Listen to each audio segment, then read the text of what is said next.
afternoon. This is Politics for Real. I'm Brianna Campbell, your host. Guys, in today's episode, I want to talk to you guys about a book that comes highly recommended from a variety of tech sources. The book is called Zuked, Waking Up to the Facebook Catastrophe. And the book is written by author Roger McName. It's a phenomenal book. And in this episode, what I'm actually going to be doing is I'm going to be encouraging my viewers to really do a close read of the book. And the way that I'm going to be doing that is I'm actually going to be pulling excerpts, like 4 or 5 excerpts from the book itself. And I'm going to just really be explaining those in the context of what's going on in today's society. So for starters, I just want to, I really just want to encourage you guys, if you haven't had the chance to read the book, to purchase the book on Google Books, on Amazon Books. You can even find the book on Kindle if you have one of those, okay? So the author, just to jump right in, author Roger McName, he opens the book by quoting a conversation, guys, and this is brilliant. He quotes a conversation that he has with Dan Rose. He's the head of media partnerships at Facebook, from a conversation that they had in November of 2016. And he says that the Russians used Facebook to tap the election. That's the quote. And I immediately am taken by surprise when I read this, because the first thing that I thought is, out of all the things that he could have began his book with, why did he choose that quote? That quote of all things. And then after that, I immediately thought back to season 2 of my production, when I did an episode on the subversion of American democracy. And the episode was all about the conspiracy theory behind the Russians being involved in the elections. It was all about the theories about whether or not our president, Donald Trump, was involved in, the Russians interfering in our elections. And, I built up an amazing case for that. So if you are unaware, please do educate yourself. I encourage you to go back and watch that episode. I go really in depth about it, just the role that Vladimir Putin had in that entire process, and whether or not, I go line by line, just really analyzing all the evidence that we have for whether or not President Donald Trump was involved in that. And what you're going to find out if you watch that episode might be shocking to you. Okay, so there's also something else that's taking place too. So not only is he beginning his book with a very startling quote, but there is, whether or not you guys realize it or not, there is a comparison that is taking place, whether knowingly or unknowingly on the author's behalf, on his part, between two major leaders. Now, on one hand, we have Mark Zuckerberg, who is the leader of social media, being compared to Donald Trump, who's the leader of the free world of the United States of America.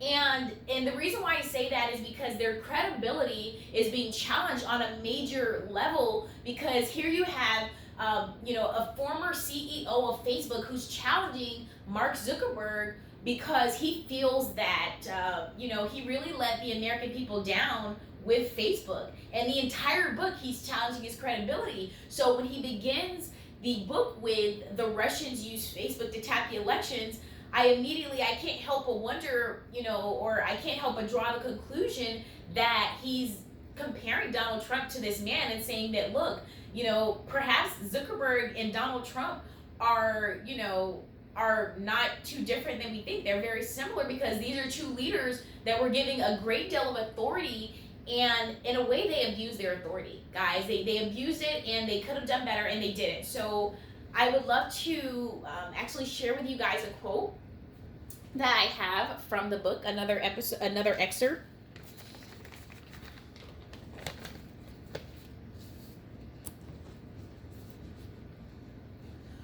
Okay, so author Roger McName says, "In my case, I had spent a career trying to draw smart conclusions from incomplete information.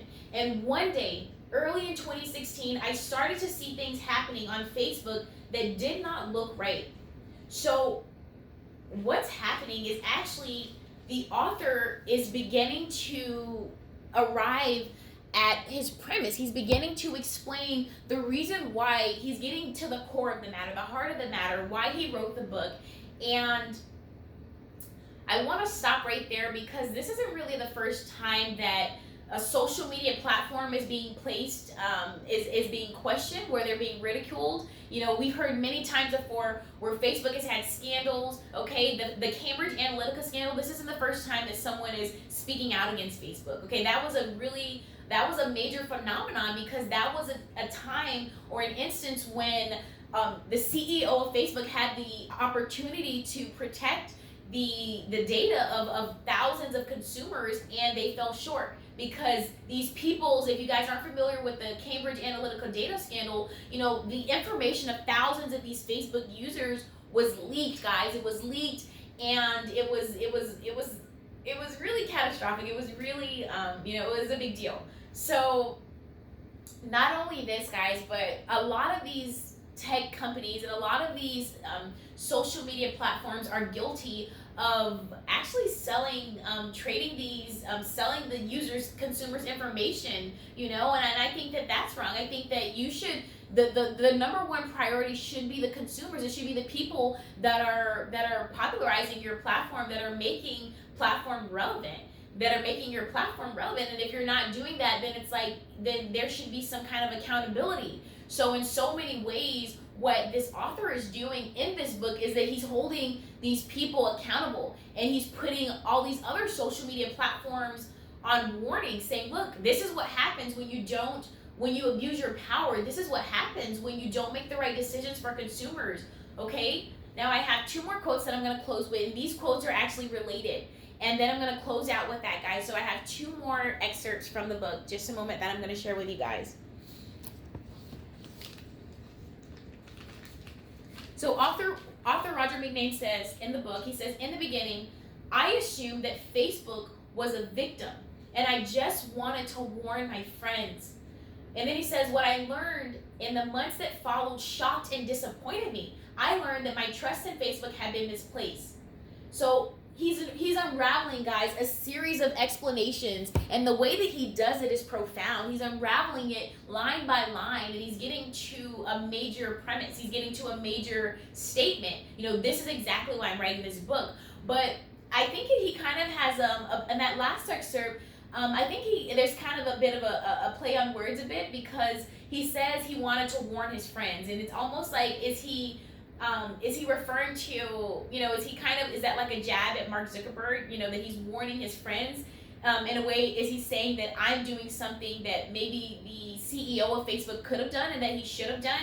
Is he referring to his Facebook friends, or is he referring to his friends outside of Facebook? So that's those are the little things that when you do a close read, guys, you really want to analyze everything that the author says, because when there are in books like this, there's a lot of symbolism, and there's a lot of meaning behind the message that is supposed to be analyzed, it's supposed to be discussed, and it is supposed to be debated. And so the reason why I'm doing this, and I'm actually going to stop right here, is because I want to encourage you guys to go forward and to continue to analyze this book, and to continue to pull excerpts. That's how you close read. That's a technique that is really popular, especially in college settings. It's this close read technique where you really have to analyze not just what's being said, but how the author is saying it. And everything. You're quoting specific passages from the book, and you're really opening up a conversation with those around you guys. So I encourage you guys, find people who have read this book. Maybe post something on Reddit, or post something on Facebook even, or on Instagram, inviting people who are interested in tech, people that are on Facebook, or just people who might have heard of this book, to talk about this, because there are some serious topics and controversies that come out in this book, and I really wanted to share this with you guys. I wanted to share it with you guys, and I wanted you guys to be informed about what's out there. So I really hope that you guys enjoy this. Thank you guys so much for watching. This has been another episode of Politics for Real. I'm Brianna Campbell, your host. We'll see you next week.